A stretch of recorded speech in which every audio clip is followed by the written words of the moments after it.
Let's match go to 2 out of 3. That was a pretty intense one, so this could definitely go as well. Right. All right. Both players tossing out their Pokemon here. Let's see who we're going to get. Sajin going with the Garchomp and Gyarados lead here, and the Garchomp Zapdos lead for Omari. A little bit of a throwback back to the old school back in 2009. Zapdos and Garchomp, very popular. Discharge, Earthquake, and Sajin coming out with Garchomp and Gyarados.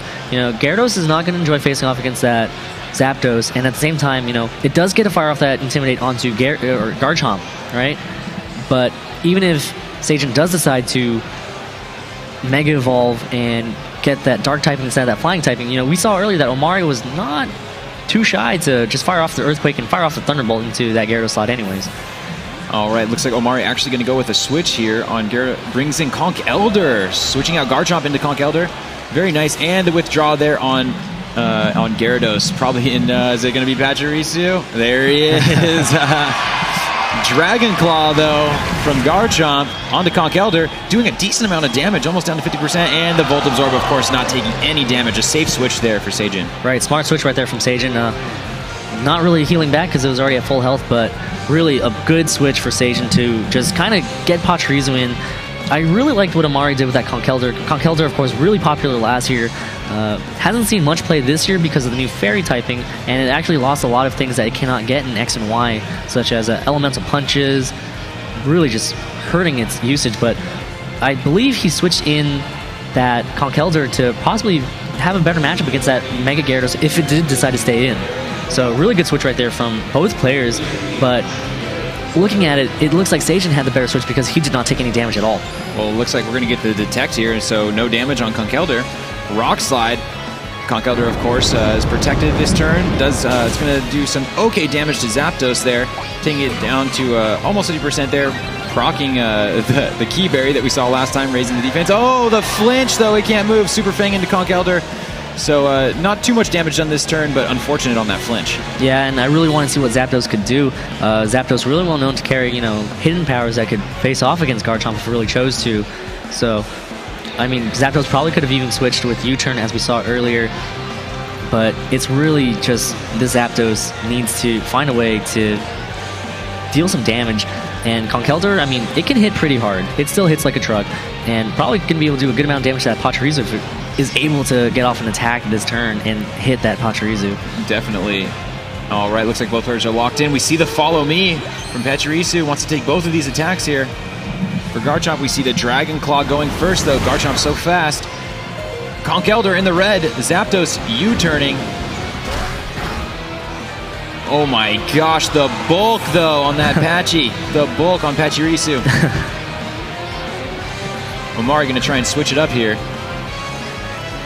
Bringing in the Talonflame. And Conk Elder Earthquake doesn't affect the Talonflame there. Nice switch. A lot of damage onto Pachirisu, but hanging on in the yellow. Conk Elder losing a little bit of hit points there, and Pachirisu, of course, going to eat up on that Citrus Berry.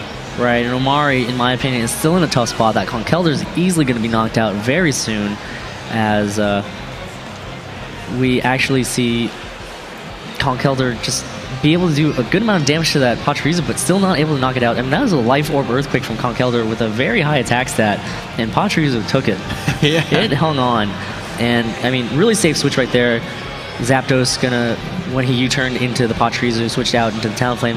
Talonflame gonna be able to kind of control the game a little bit by firing off Brave Birds or Flare Blitzes or whatever attack that this Talonflame chose as its same type attack boosted fire type attack. Yeah, very true. It looks like we're going to actually get the switch here on Pachirisu. Back into Gyarados, getting that Intimidate off on both of these physical attacking Pokemon. How unfortunate there. Nice switch there from Sajin. And we do see the Brave Bird. Let's see what slot he's going for. Oh, into the Garchomp. Doesn't quite get the feint there. The Rough Skin.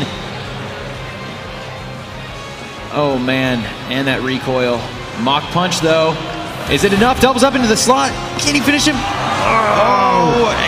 Oh, looks like Conk Elder going to get fainted here, but I think we might see the feint. There it is. Oh, yes, on the Garchomp. Always hard to see if there's that last little sliver of health there. So needed to get rid of that Garchomp there, but tough situation still, I think, for Omari. Yeah, at the cost of that Conch Elder, but I believe that Conch Elder was going to get knocked out this turn anyways because Garchomp, of course, from Sajin would have been able to knock it out easily as, I mean, Gyarados comes in, firing off Intimidates onto the Conch Elder and the Talonflame. Big Intimidate right there as Talonflame now going to be pretty weak, and we just saw that Brave Bird do barely any damage at all. All right, Omari bringing the Garchomp back in. And one interesting thing to note is, unless that Garchomp is actually Mega, I don't believe Omari decided to bring a Mega this game. No, I think we didn't see the Kangaskhan, and I was actually wondering about that because Kangaskhan was so shut down last game. I was wondering if it was like, do we need to conserve the Kangaskhan? Right, oh, he does actually bring the Mega Garchomp. What? Double Mega. All right, the follow me on Pachirisu here. It's Talonflame setting up the Tailwind, though. Nice. Going to give that extra speed to Garchomp that loses its speed from that Mega Form. Earthquake doesn't affect the Gyarados, who hasn't Mega'd yet. No damage to its own Talonflame. Is it going to pick it up on Pachirisu? It falls. Nice. Omari takes a pretty good 3-2 lead as Gyarados actually gets to set up a Dragon Dance. That is scary. There it is, the Follow Me Dragon Dance. But at the same time, really clutch play from Talonflame to set up that Tailwind, like you said. So that Tailwind going to be able to set up Garchomp to be fast after that speed drop from being Mega. I'm loving this matchup right now. So it does look like Omari's Talonflame will for sure be faster here. Right, and that Tailwind, I mean, that's going to pay off huge. I mean, Garchomp right now going to be able to fire off really powerful attacks onto either Gyarados or Talonflame. Really unfortunate that that Tailwind came up on Omari's side for Sajin because he thought he was pretty safe. He got up the Dragon Dance. Gyarados hiding behind a Dragon Dance is actually very scary. All right, we do see the Gyarados finally going Mega here.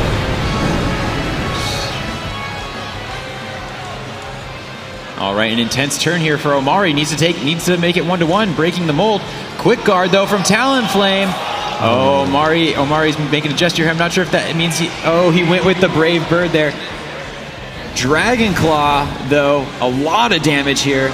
Another Dragon Dance. That's huge. That is huge for Sajin. Yeah, Sajin realizing that his Gyarados is going to be pretty safe because that Quick Guard, just such a huge Quick Guard to prevent that Talonflame from being able to fire off a Brave Bird.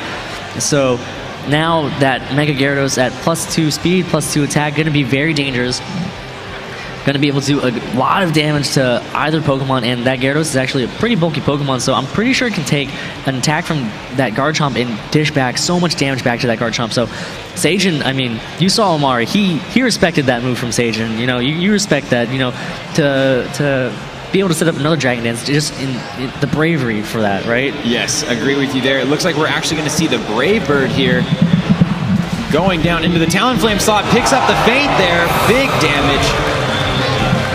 Drops the Talonflame, but also damaged by the recoil and the Life Orb, feints himself. Uh-oh, it's down to the 2 Megas. What's going to happen here? The Waterfall from Gyarados off of a double Dragon Dance. Huge damage, but Garchomp. Oh, the flinch! The flinch! Unfortunate for Omari, and he is actually visually upset. That is a huge flinch. But right now, it is going to be Zapdos and Garchomp left versus this Gyarados. It's still not over. I mean, Omari still has options, It's just, this Gyarados is so scary. I'm at a loss for words here. That flinch was just the most clutchest of clutchy clutch. It was so real, but you're correct. Zapdos is on the field with a double Dragon Dance here. It's going to be fast. It's going to be strong. We do see the Waterfall again going first, of course, into the Zapdos. Maybe seeing it as the bigger threat here. Gets it down to 0. It feints. Garchomp substituting, though. It's going to give it an extra turn here. That's big. The Tailwind peters out, though.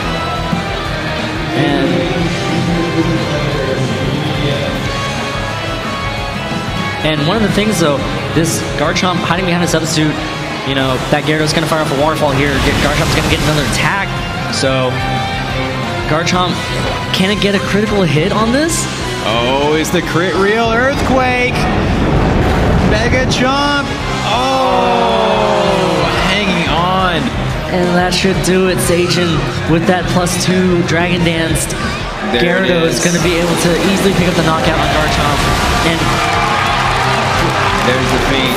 great set from both players, not going to lie. That was incredible. I think it all came down to that flinch. Right.